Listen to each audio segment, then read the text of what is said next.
All right, well, welcome everybody, and glad to be here. Honestly, you just need to know this, like your presence is such an encouragement to me. It's just one of the dynamics of speaking and trying to put something together. You want something that's valuable and want to do that, but doing it in front of an empty room is a tough job. And so thanks for showing up. Thanks for being here and being with us. If you're just now joining us, we'll do it again in a moment, but you can go ahead and get your smartphone out. We're gonna do some live polling. So you can go ahead and get connected to the Menti poll here. We're going to do some self-assessment on how you make decisions. And then we'll also try to get some live polling on what kind of decisions you're facing so that we can look at some of those together. So while I see people scanning those, let me give a little bit of an introduction to what this session is intended to be. We've got two back-to-back here that are going to be representative of what we've done in CCHF Catalyst. So CCHF Catalyst is a new leadership development program that we've rolled out this last year, really designed for rising and existing, probably director or executive level leaders in healthcare organizations in the CCHF movement, where we're trying to ignite leaders and through leaders transform communities. And so what we're doing today is an open session. Obviously, our Catalyst participants are required to be here, so thank you for showing up. And then for everybody else, just to give you a taste of the kind of content that we cover and what we're doing. At the end of today's presentation, there'll be a survey. This is a reminder for me to plug that, so I remember that we do that later. All right, so as Felix said already, today, this first topic, we're going to talk about the sum of leadership, making good decisions. And so my first place to start is that I think that machine learning, more widely known as artificial intelligence or AI, ubiquitous in tools such as ChatGPT, Grok, Perplexity, Anthropic. I think these pose a tremendous threat to human endeavors. Not because I believe that AI bots are going to take all of our jobs, which they may, and I don't think they pose a threat because they will lead us to fail. I think they pose a threat because they may, in fact, help us succeed. The problem is, I think that they may help us succeed, but that may cause us to succeed at things that do not matter.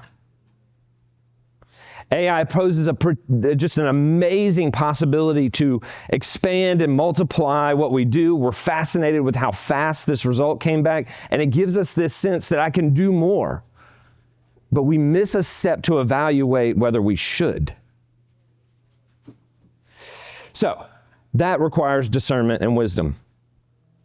Fortunately for us, we have the scripture where in Proverbs we're reminded that wisdom calls aloud in the streets. She raises her voice in public squares.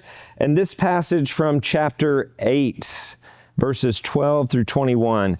I, wisdom, dwell together with prudence. I possess knowledge and discretion.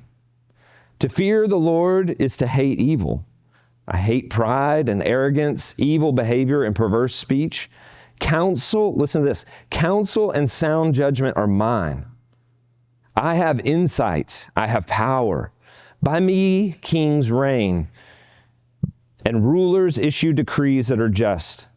By me, princes govern and nobles, all who rule on the earth. I love those who love me, and those who seek me find me. With me are riches and honor, enduring wealth and prosperity. My fruit is better than fine gold, and what I yield surpasses choice silver. I walk in the way of righteousness along the paths of justice, bestowing a rich inheritance on those who love me and making their treasuries full. When we think about making decisions, the next reach is reaching for wisdom, reaching for discretion, because that idea of wisdom is that it's not just knowledge, but it's knowledge of knowing what to do at the right time. There's a timing aspect to it. There's a knowing when to act and when to refrain that we long for, and we have some encouragement that God has offered us wisdom. So here's what I want to do. I want to identify some common pitfalls in decision making. I want you to be able to recognize some tendencies you may have related to making decisions. We're going to apply the RAP model, though I don't have a song and dance to go with it. We're going to become aware of some other decision-making aids, and if we have time, I got really passionate about this late, so I added on here. We're going to talk about providing some suggestions on good AI hygiene. This feels a little bit ambitious, but we're going to see what we can do here. If I err on the side of you all having time to discuss and talk, that's how we'll err, and then we can send you slide decks and talks later on the content. First of all, the Bible is full of decisions. From the tree in the garden, a decision to act in a certain way, counter to the command that God had given. Joshua talks to the people of Israel, some that you heard recounted in the Bible study this morning, of the history and legacy of the people of Israel. But Joshua says, decide, choose among you today whom will you serve. But as for me and my house, we're going to serve the Lord. Jesus had a decision to make and came to a place where when he was tempted, was offered a way out, offered a different decision, that one we're grateful that he didn't take. And then we are also given decisions of whether we follow Christ or not. And so the sort of Christian life and the idea of decisions are bound together. All right. I'm just going to state this almost as an axiom or a statement instead of trying to persuade you of it. But I think that leadership really is the sum of your collective decisions over time. So left and right, we're going to make some that are right, we're going to make some that are wrong, but kind of the sum of them, as they're positive or negative, become what our leadership is.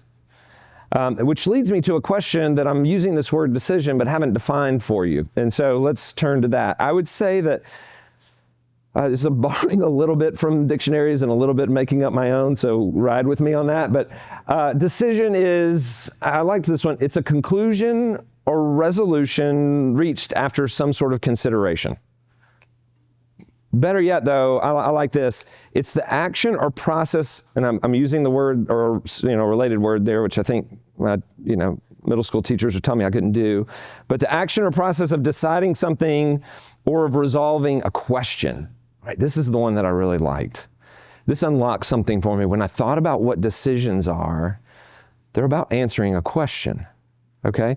Which means this: if a decision is an answer, if it's an answer, then what it's betraying, what it's revealing to us, sometimes we make bad decisions, not because it was a bad answer, but because we're answering the wrong question. All right, so hang with me on that for a second. There's all these decisions that I make, or some of them are made for me.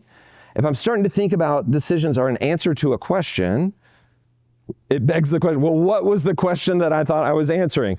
My dad, a PhD in entomology, raising me as if I was one of his PhD students, candidates through life, would unbearingly ask me all the time, Lance, what is the question? What is the question we're trying to answer? Because the scientific statistical model doesn't make sense if we haven't designed the experiment to answer the question we're trying to answer. Thank you. So can we have a second line for internet, Dad? All right, so that was my growing up process, okay? So what happens is sometimes we're answering a question that's too narrow. Sometimes we have a bias that we feel like that our answers already, we have a confirmation bias. So we're only looking for reinforcement for what we thought we already knew, right? Sometimes we're ruled by short-term decisions. Our answer comes out of an emotion for this moment. And then sometimes we're just overconfident. Okay, so these are some of the typical pitfalls that we're going to dive into here in a moment. So again, the outline, what we're going to get to next, we're gonna explore some of your tendencies.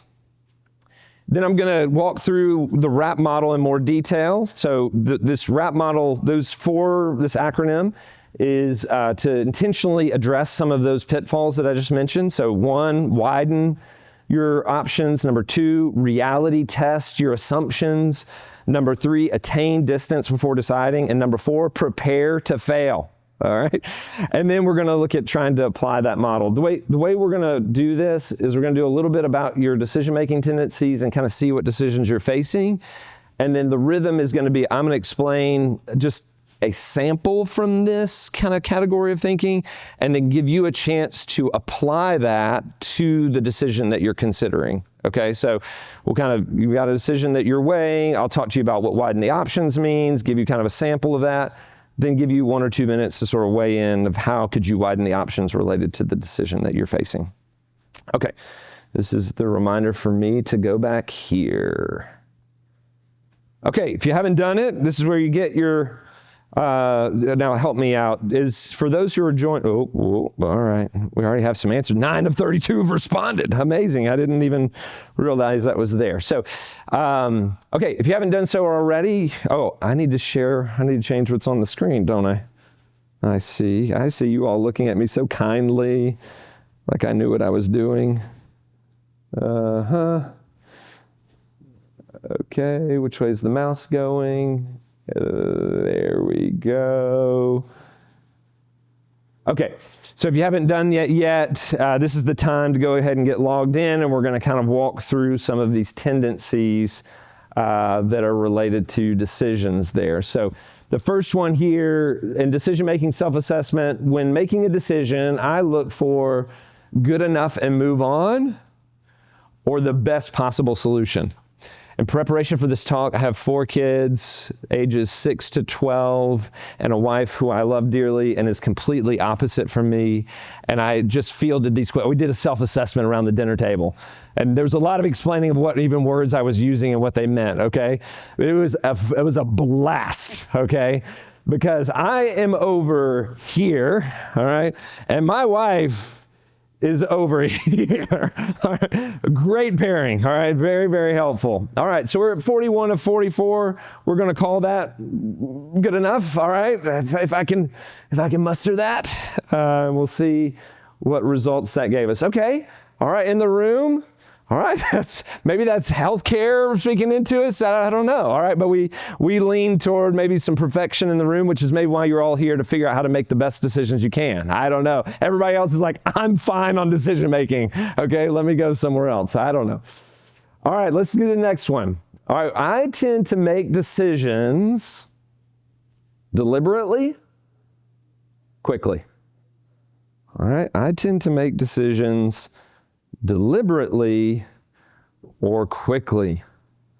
And you guys are like pros at this. I'm really impressed with the adoption here of the live polling. Yeah.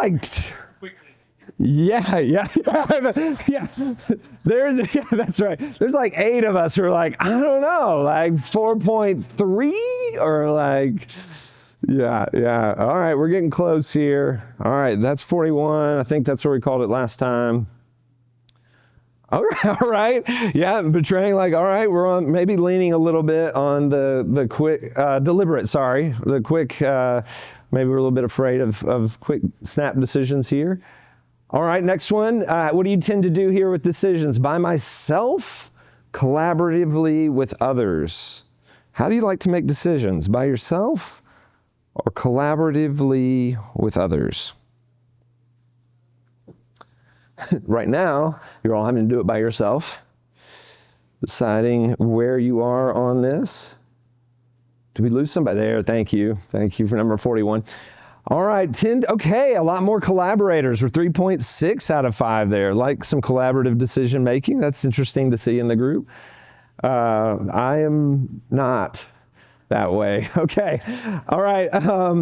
I think this is the last one. I tend to make decisions relying on data or experience. And again, this is a spectrum. I'm forcing you into an unfair choice here. I'm just saying, which way do you tend? You can figure out where you go there. I think Rick mentioned the fallacy of the excluded middle here. So I'm not trying to take those options away from you. All right, 39, 40, you got just, there we go. Man, you guys every time. All right, y'all kind of feel like you're in the middle here. 3.4, very few people who were like data only. We did have a handful of people who felt like they were kind of more experienced on that end. So interesting, okay?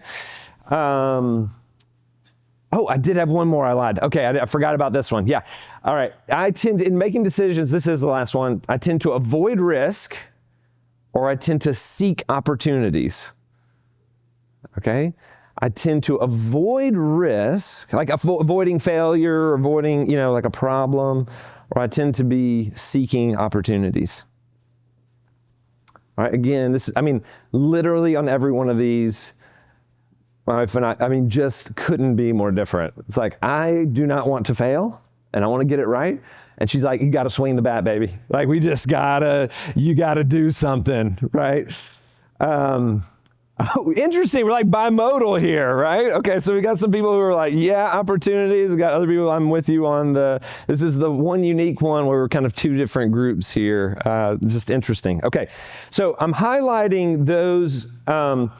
We don't. There's a lot of science behind decision making and a lot of frameworks that go into it. I wanted to keep things a bit more practical in sort of the taste of how this works for how we're doing at Catalyst, but I wanted to give you a sense of what some of these are. So on the one hand, you have folks who are maximizers and satisficers, okay? This is satisfactory, right? This is satisfactory, it's good enough. So these folks, get this, all right, I want to give you this. Maximizers exhaustively seek the best option, right? So in the room, like, yeah, I'm going for the best option. They compare with each other. They tend to be unhappier with outcomes. All right? Satisficers accept good enough, don't obsess over other options, and they're usually happier with their outcomes. It's interesting, right? That sometimes the good enough is like, wow, that was even better than I thought, That's great. All right, and sometimes we can exhaust ourselves and like, it didn't even meet my expectations. It was even less than what I thought the option would get. Okay, fast and slow thinking. Now I'm gonna get distracted because I just love this stuff so much, but fast thinking, easy and automatic thing, it can be error prone, but it's really, really common. Okay, a lot, even how we rated ourselves may not be true because when we think decisions, we've already filtered down to the ones that we even would call a decision. And we're not even taking into account all the decisions we've already made that have gotten us here. So that's what's going on here. Slow thinking, it's rarer. It is more reliable. It uses, it's rational as opposed to emotional. But it's hard and it has to be deliberate. Now, here's Lance's social commentary here for a moment. Part of the reason there is a flood, I think, my hypothesis, in terms of a flood of sense of overwhelmedness or our snowflake generation, we can't handle feedback or we're emotionally exhausted on this, is because a lot of decisions have been moved culturally from here to here.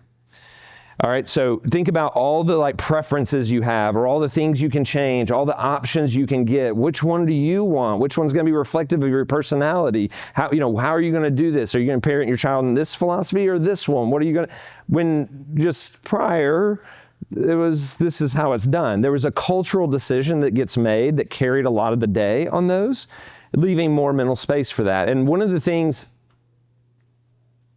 I don't think I have it here, but there is research that shows that decision-making is a muscle that can be exhausted and fatigued.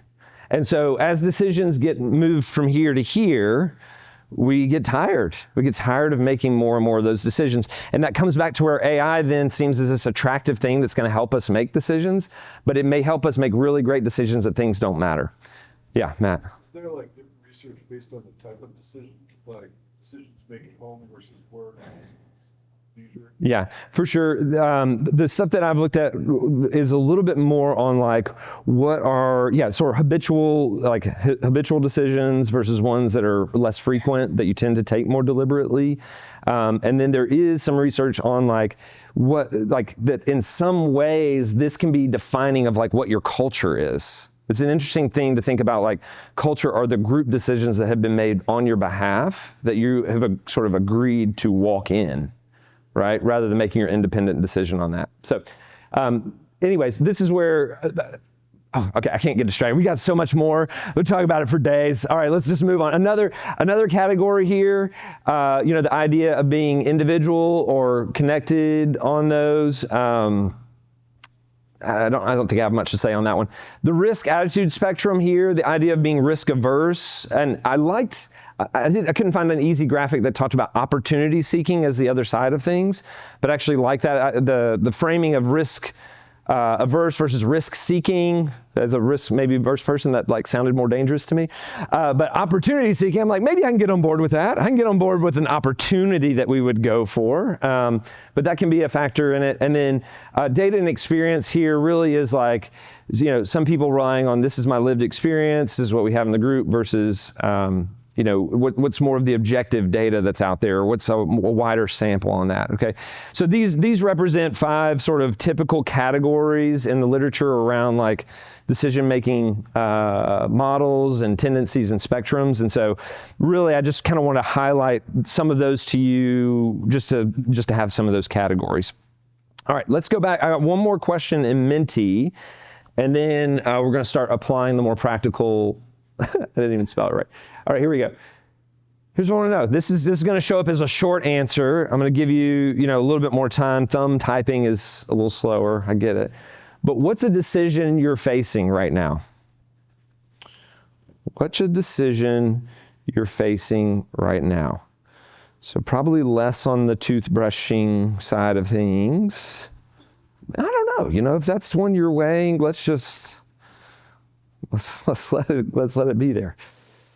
But probably more on the like, what are the, something that you feel like you're deliberating on, or something that it's kind of holding you up.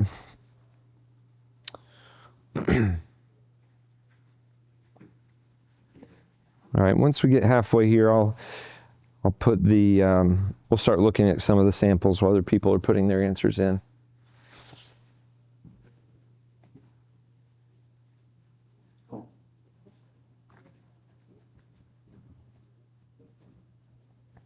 Okay, don't feel like I don't think I'm rushing you. I think I'm just showing some of the results. So I think you're still able to put some in there.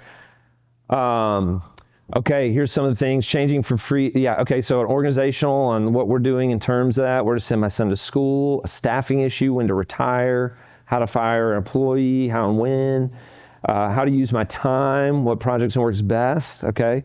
Whether or not to move into the CEO role at my organization. Wow, thanks for... Man, you guys are facing some real stuff here. Separating with staff that don't fully uphold culture. Okay, so there's like a repeat. Restructuring a finance team, how to connect at our church. Realize employee role. Okay, y'all are wanting to stay around for session 2, I think, too. All right, what meds to stock in a crash cart. Staff development and growth. Okay. There's some big stuff. People are talking about their career. They're facing some things in the organizational decisions. There's some things, very personal, social decisions of how we connect. What do I do employment-wise? So you guys are facing some real things. And so what I want you to do is I want you to, hold on to that one that you just named here. And now as we walk through the model, I want you to try to take these and figure out how it might apply to that situation.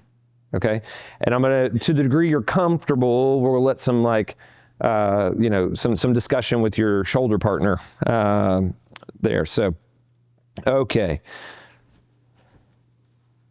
Menti. All right, my cohort people are like, oh my gosh, Dan Heath again? Are you kidding me? But Dan Heath and his brother Chip have written some great resources. I think what they do a good job of is they take a lot of literature and case studies and bring it down to a level that's easier to digest, and they do a good job of making it sticky. It's one of their books, is trying to figure out how to make ideas stick, and so I think that's what they do well. In their book, Decisive, they introduce the idea of the RAP process that addresses some of those common pitfalls that we talked about. And I've listed these already. W is widen your options. R is reality test your assumptions. A, attain distance. And 4, prepare to be wrong. So here we go. Widen your options. The problem is we usually have too narrow a focus. This can happen when we have an early instinct about a decision, and then we kind of can't see anything else. So when my wife and I are playing the New York Times spelling bee, what will happen is that my wife tends to say, like, here's the word that I see, and I can't see it until you type it in. All right, so we do it together. She's like, just type it in so I can move on. All right, that happens in bigger decisions when we're like, oh, this is my instinct, and now I have trouble. I've kind of narrowed my focus. Also, sometimes we limit our options by asking whether, meaning whether or not I should do this. We bring it down to a yes-no binary question. Should I go to this college? Should I not? Should I retire? Should I not retire? Should I apply for the CEO position? Should I not? That is already a narrowing of the frame.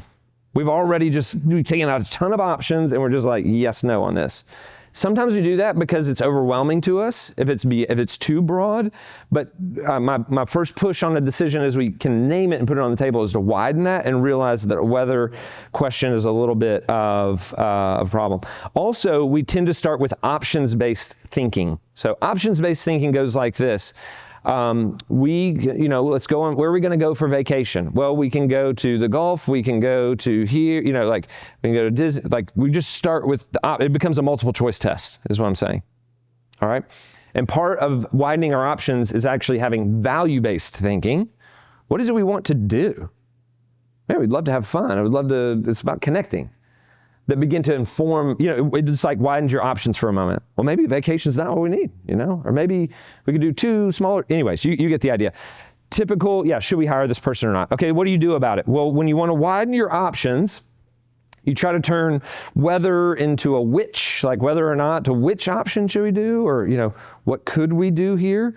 So, should we hire this position or should we hire this person could become what approach gives us the best outcome? Like what value are we looking for here? Now you're still going to value, you still got to come into a yes or no on this person, but instead of it starting with a light switch on that, it begins to give a sense of what you are really looking for and helps your evaluation criteria.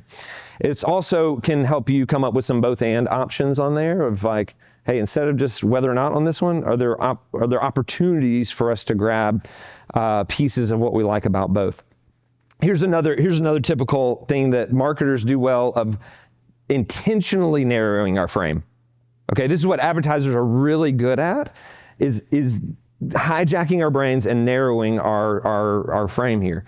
You walk through the store and they're like, on sale for only 2 days now, $10, do 2-pack DVD for $15.99 or whatever. And you're like, I saw that movie once and when else would I get a better deal? Should I buy this or should I not? Instead of like, what else would I do with $16? All right, stupid example here, tremendously valuable decision in the boardroom, right? Should we do this or not? Well, I don't know. What else would we do with $30,000 of people's time and effort? Oh, well, when you put it like that, right? And because decisions as an answer have a question behind them. And so these are about reframing some of our questions. Okay. Okay, last one here, widening our options. An example here is the CEO asks you to complete a new project, but you feel overwhelmed. Your tendency is just maybe to take it on. You ask yourself, if I wasn't able to do this, that was a bad lead in. Let me try that all again. The other option here in widening our options is to do the trick called a vanishing option. Meaning, take that leading one, that initial instinct that came to you and say, if that's no longer on the table, what else would I do? Should we become an FQHC lookalike or not? Well, it feels like we should. Okay, well, just for the sake of argument, if we couldn't become a lookalike, what would we do? Oh, well, I don't know for a second. And it just has this way of like, immediately widening the options here. So my example that I was reading from my notes unintelligently here just a minute ago, the CEO comes to you and you have a tendency to take things on. They say, hey, can you do this project even though you feel overwhelmed? And you tend to just like, okay, who else is going to do it? Ask yourself, no, literally, if you were not the option, what else would the organization do? And all of a sudden you are coming up with some other options in your mind. Well, I don't know. I guess this person would have to do it. Well, I guess so. Why don't we go talk to them and figure out what they might do to help contribute to this, right? I don't know. Should I retire or not? Okay, well, if I didn't retire and I was still here, what would that look like, right? If I couldn't connect with this church, if this wasn't the church where we could connect with, all right, I'm stealing y'all's thunder and I should just let y'all have the time to do it. Sorry for taking that. I'm gonna give you 2 minutes. You can if you need to introduce, I'll give you 3 so you can introduce yourself to your shoulder partner and kind of work that out. And then think about how you can widen your option related to the decision that you put in a minute ago. Yeah.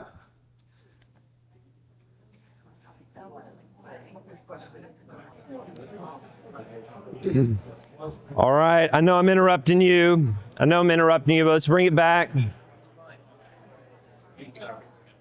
We'll bring it back together here. I know. It wasn't enough time. Felix has got me on a tight time leash here, so I got to keep rolling.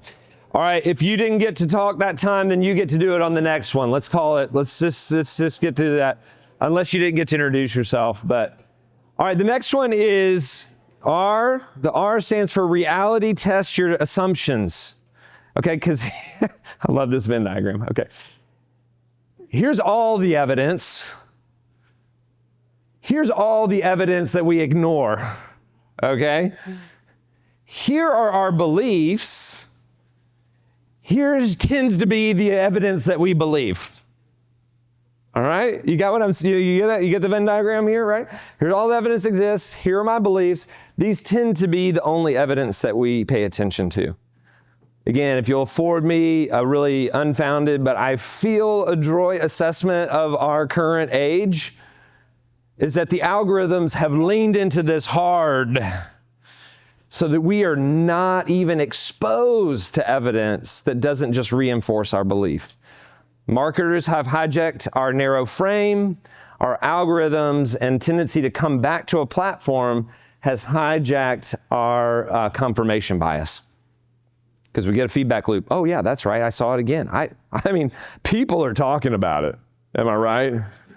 You know, yeah, I just heard it here from you, right? I mean, I can't tell you how many times I come in an organization, it's like, man, people are saying, people are saying, you're not that great. Like, okay, do you mind telling me who that is, Well, I was talking to so-and-so. Okay, cool. And they were just nodding. Okay. Did they actually say what you said back to them, or were they just nodding politely along the way, right? We have this tendency to do that and to have this confirmation bias along the way. All right. For example, smoking. Smoking can't be that bad for you. My grandma, who just turned 100 years old, smokes every day, right? Okay, I think we've got a sampling problem here, I think that thinking that seatbelts don't work because we didn't have them when I grew up seems to fail to take into account the people that are no longer with us, right? And so we've just, a little bit of awareness about our confirmation bias is helpful when we're making decisions. So what can we do? What can we do in making decisions? Well, we can consider the opposite. Should I take this job? Man, they're really nice. They seem to go out to nice meals every time I'm in town. And I don't know, everybody's really happy. Okay, well, what can you look for why this would be a bad idea? Go probe for who says this is a bad decision. Right? There's something in our stomachs where we're I don't want it the bad. It's well, do you want it now or do you want it later? Because the truth's going to come, right? Wouldn't it be better to kind of know what's wrong about it and make that a part of the decision up front, right? So look for disconfirming information and then evaluate that. Once you're hearing why somebody says this is a bad decision, you're beginning to get out of your confirmation bias here. All right, and then there's this idea of you can reality test by this concept of ooching. Ooching. Okay. The idea of ooching is just if I could just ooch just a little bit toward this and kind of see if this is working for me or not, right?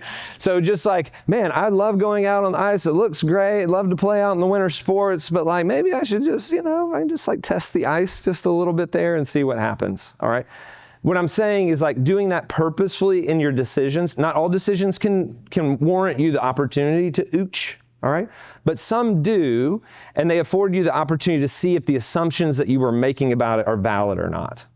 All right? When done intentionally. So here is the question right? Question leading to what decision? What is the smallest step that I can take to test my assumptions? Is this going to work out? Should we open up a new clinic? Well, great. There's 20 exam room clinic open up. Wow, okay. That's a jump. Is there a way we can Is there an option available to us? Can we widen the options and see, would there be any way that we could lease a part of it and do 3 exam rooms for 6 months and see, I'm just saying the smallest step to get into that might be possible.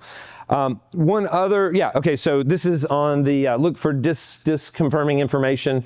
If we're looking where we're doing on the, where we're going to vacation, looking at a great place to stay. I don't know, 4.6 out of 5 stars looks great.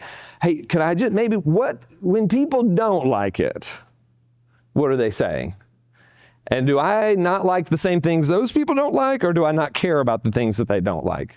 Right? Intentionally looking for those negative reviews, not to dissuade yourself, but to be informed about the decision you're making. Okay, let's go back. You get another 2 minutes back to in the decision that you listed or that your partner listed they get to talk about. How could you reality test against that decision? All right, 2 minutes. I'm not sure there's any way you can help. All right. See, y'all laughed at me. You're like, but ooching, y'all are going to remember ooching. All right? You're going to remember it. I just know it. I can feel it. All right, let's bring it on back. Let's ooch it on back. Let's ooch it on back up here. All right, the next one here is attain distance before deciding. Attain distance before deciding. One of the pitfalls that we get into is making short-term or decisions based on short-term emotion, right? I mean, we get vindictive about stuff and we make these like absolute, well, I'm never doing that again. I mean, I hear what you're saying. More, I hear what you're feeling, okay? But let's let's maybe get a little distance. Maybe never is the right, but Matt and his family, they said, don't use always and never, that just you get in trouble at that home for that, all right? So short-term emotions may drive many of our decisions, but they're usually marked by these emotions: fear, jealousy, anger, frustration, and fatigue. This is sometimes when we say, I need to sleep on it. What we're saying is like, I'm realizing, it's just helpful to have this framework, right? It's like, all right, I'm realizing that I need an opportunity to have some rational, reliable thought about this. And I can't just make an impulsive decision on this. I need to sleep on it. And what we're meaning is I need to attain some distance from the decision for a moment. And I may make it from feeling or I may make it from thinking, but the point is I can't do it in this moment. I need to get some space. So these are really great, all right? I love these. So here's some practical tips on how you can attain distance. Number 1, ask yourself the successor test question, which means if today I was gone out of my position, and what would my successor do in my position? And sometimes it just comes out reflexively. You're like, well, they would do this. Okay.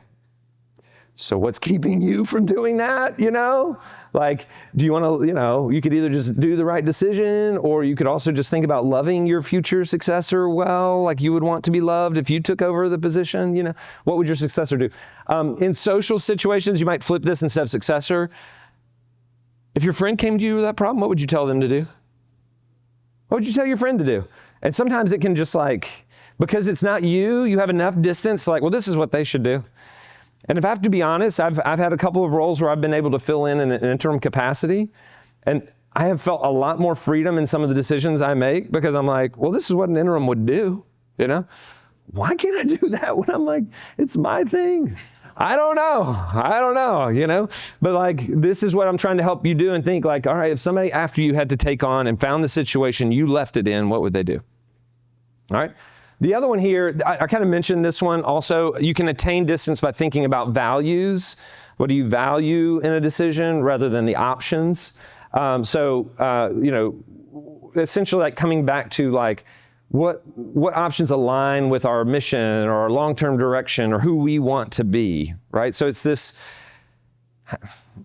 how does a decision help fulfill the idea that I have of myself or that I have about my organization? It can help you just attain distance from the emotion that you might be feeling in the moment. All right, you get to go back to your groups. So 2 minutes, successor test or values, how would you apply that to your decision?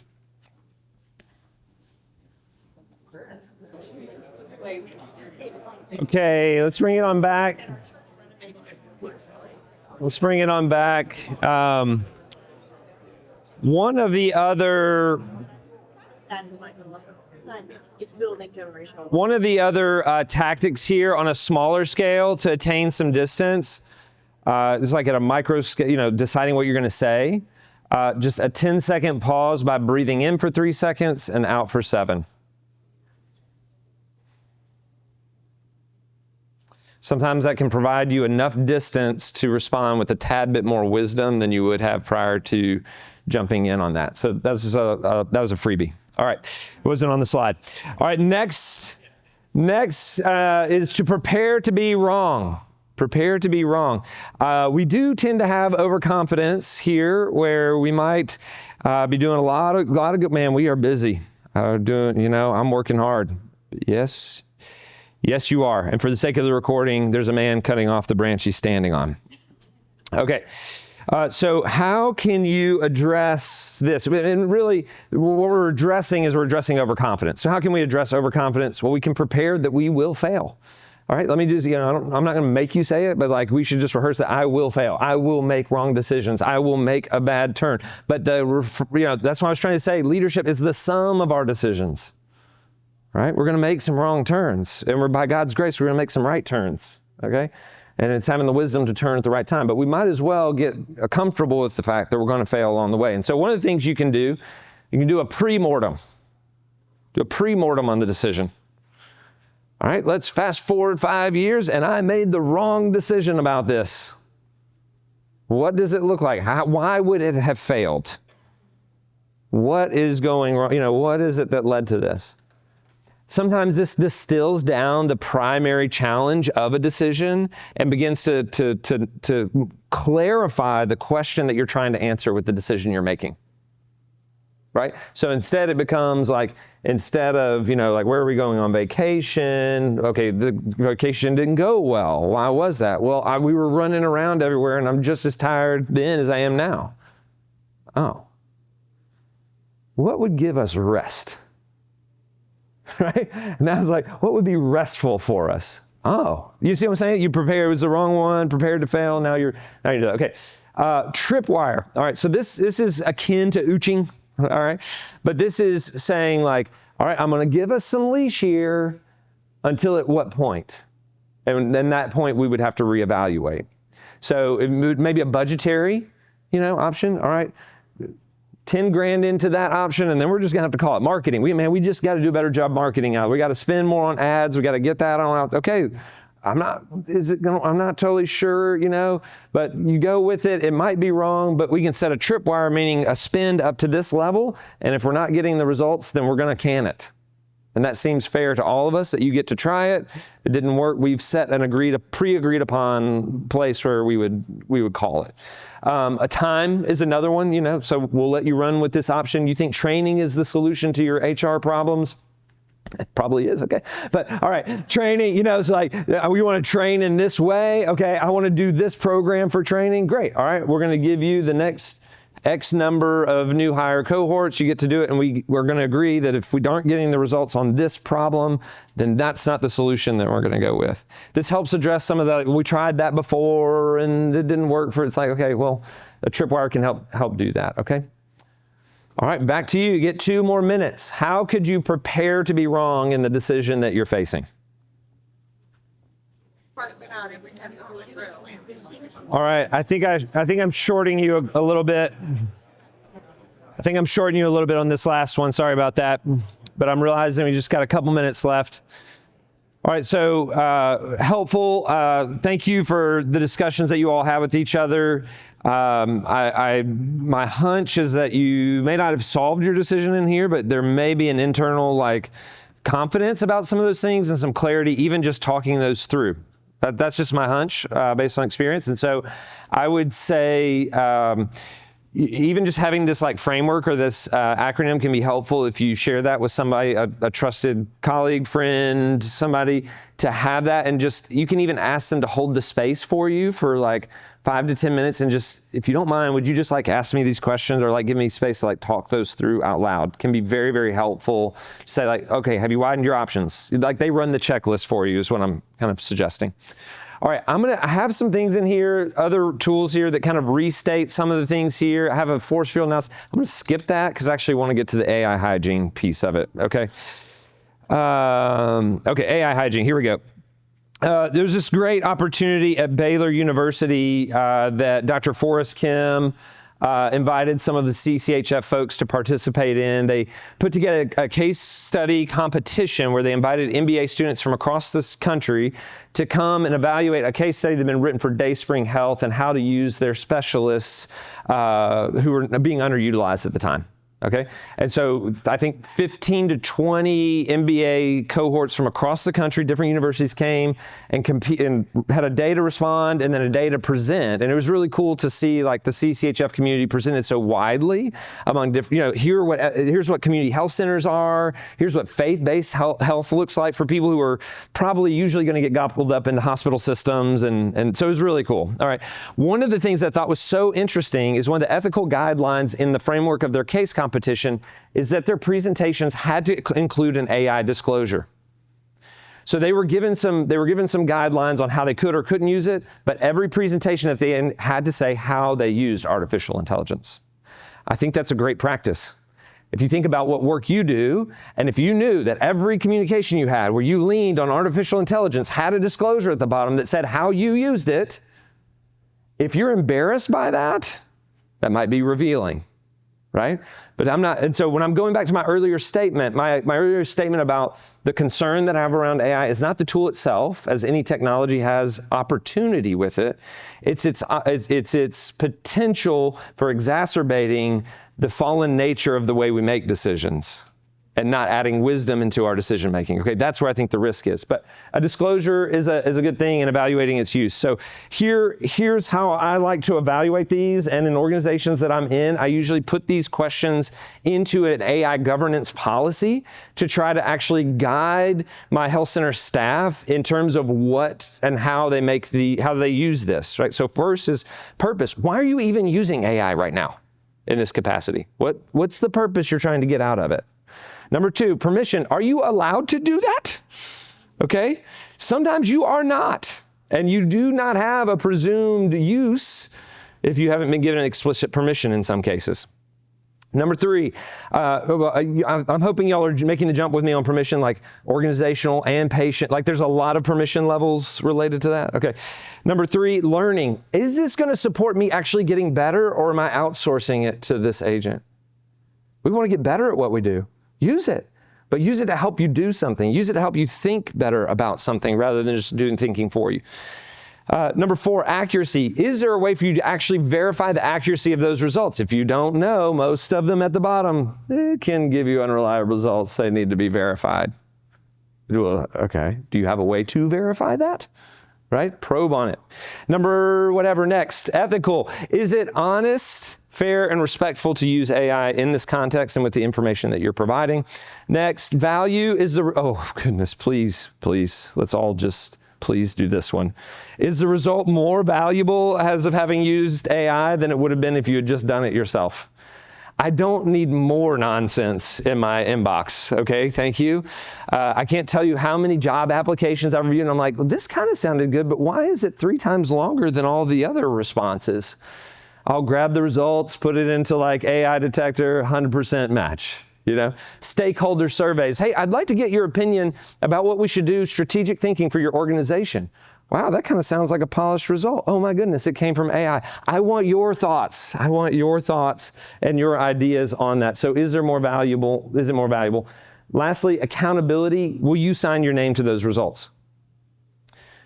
The artificial intelligence community is trying to disclose up front that it can make results because they do not want to accept accountability for the decisions you make based on the information you're getting, because accountability remains with you. So use it. Like in our health center world where we have providers who are making decisions and they have assistants that work on their behalf, the accountability remains with the licensed individual making the decision, even though the extension was done through somebody else. Think about how you're credentialing and privileging your AI agent in your work. Is this the right scope of practice for them in the work that I'm trying to accomplish? Okay, some of AI's strengths: listing options, divergent thinking, uncovering hidden risks are good. Developing scenarios, using it as an input on your decision making, great. I think that's a healthy use of it. Some of the things that need to be your strengths, aka AI's not so great thoughts, are convergent thinking, where I'm trying to decide how do my values apply to the decision that I'm trying to make here? What is best in this situation? That's where you're going to come in strong, caring about what you value, having authority on your life and yours, not just what is statistically common among people who are like you, but your life and your situation. That's where you're the authority. Accepting responsibility for your actions on that. Okay, I think I'm close out of time on this, so all right, you can get the slide deck later. Here's where I'll land the plane. Sorry. Here's my AI disclosure. I used ChatGPT 5.2 plus. I didn't share any data, and I used it in voice mode to help me produce an outline. So I had these thoughts, and they were they're all over the place. All right, this is what I want. And then I got an outline back on that, and I researched some topics and resources related to AI ethics and proper use. Hilarious. And then shortening I had a bunch of ideas around the RAP process, and I used it to try to trim my ideas down and make them more deliverable. I'm glad for questions afterwards here in between the break, but here's where we'll land it. One of the things that we do in Catalyst is that we also think about the character formation piece of what we're doing. And so here in A Rule of Life, instead of willful autonomy and decision making, we practice active dependence on God in the decisions we make. And so how do we do that? Our vocation places us in positions where we are expected and empowered to make major decisions that affect many people. And instead of willful autonomy and decision-making, we practice active dependence on God. So here's a baseline practice. As a baseline, we commit to daily prayer and at times of major decisions, making every effort not to proceed until we have actively submitted our own desires about the decision fully to the will of God. May that be true of us as leaders. May we realize the different magnitude of decisions we make, but appreciating the ones that affect many other people and submitting those to the will of God in our work and in our life. Thank y'all.